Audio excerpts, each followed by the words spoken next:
فرمایا جو لوگوں کا شکر ادا نہیں کرتا وہ اللہ کا شکر ادا نہیں کرتا. کسی کی خلاف میں چلے جاؤ, کسی کی شادی بیاہ میں چلے جاؤ, اللہ اکبر, کوئی ہے جو اس کے کھانے کی تعریف کرے, کوئی ہے جو اس کے سارے ثواب پر جا کر ہاتھ اٹھائے. فوراً گلا زبان پلائیں گے, پانی میں ٹھٹا ہے کوئی نہیں سی, فوراً گلا زبان پلائیں گے, ایک دفعہ چول ملے دوبارہ ملے کوئی نہیں, فوراً زبان پلائیں گے, چھوٹے سے بنا دیتے, کسی کو پورگی سے بنا دیتا. شکوے شکوے کر رہے ہیں. اللہ فرماتا ہے ٹھیک ہے, زمین پر شکوہ آتا ہے, ادھر سے ناشکری کا تھپڑ تیرے منہ کے اوپر آ جاتا ہے.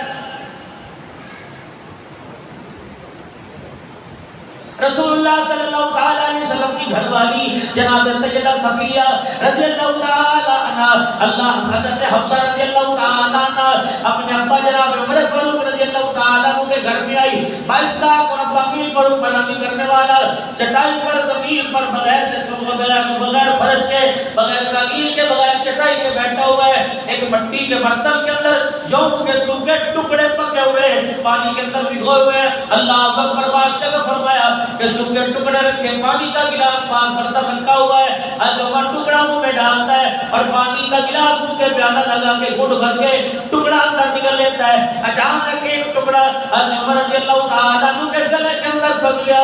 حضرت عمر رضی اللہ تعالیٰ عنہ کوشش کرتے اندر جانے کی, وہ ٹکڑا باہر آ رہا ہے, آپ کی آنکھیں لال ہو گئی, آنکھوں سے پانی نکلنے لگ گیا, سانس کے آپ کا سانس بے حال ہو گیا, آپ کو اٹھو چڑھ گیا. سیدہ حفصہ رضی اللہ تعالیٰ عنہ, او میرے ابا جان, رکن ایمان کے ٹکڑا باہر نکال دے. فرمایا میری بیٹی, یہ تجھے پوچھ رہی آپ کہ تو مجھے کون سی مدد دے رہی ہے, ٹکڑا نکالنے کے بجائے یوں بولی کا کہ ابا کوشش کری سے نکل جانے کی. پیدا کرنے والے رب کی قسم ہے, قیامت کے دن اگر مالک کائنات نے اس ٹکڑے کے بارے میں عمر سے پوچھ لیا تو اللہ کی عزت کی قسم اس ٹکڑے کا حساب دینا عمر کے لیے مشکل ہو جائے گا.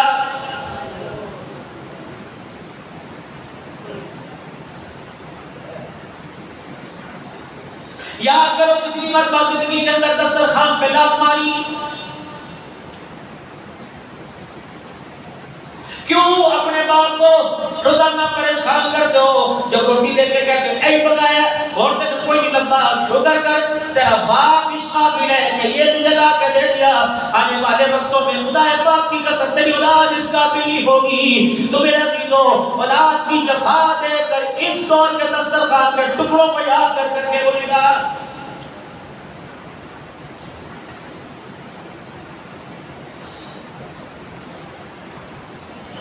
چلو میری بات پہ تمہیں یقین نہیں آتا, مولوی محمد صاحب سے پوچھ لو, اپنے علاقے کے علماء اکرام سے پوچھ لو, اپنے مفتیان اکرام سے پوچھ لو. اللہ اکبر, میرے اندر کوئی انسانیت والی چیز ہے.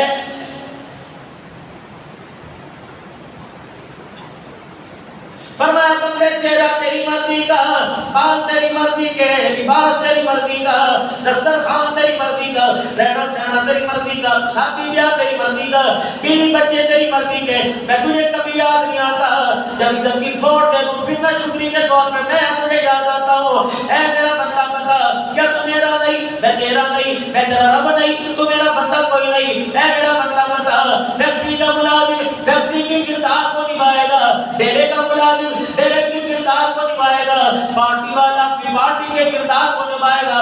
تو میرا ہو کے بتا, میرے نبی کا ہو کے بتا, غلام رسول کے ہونے کے باوجود بتا قبر کے اندر کس کا کردار لے کے جا رہا ہے اور میدان محشر کے اندر کس کا کردار لے کے میرے سامنے آ رہا ہے.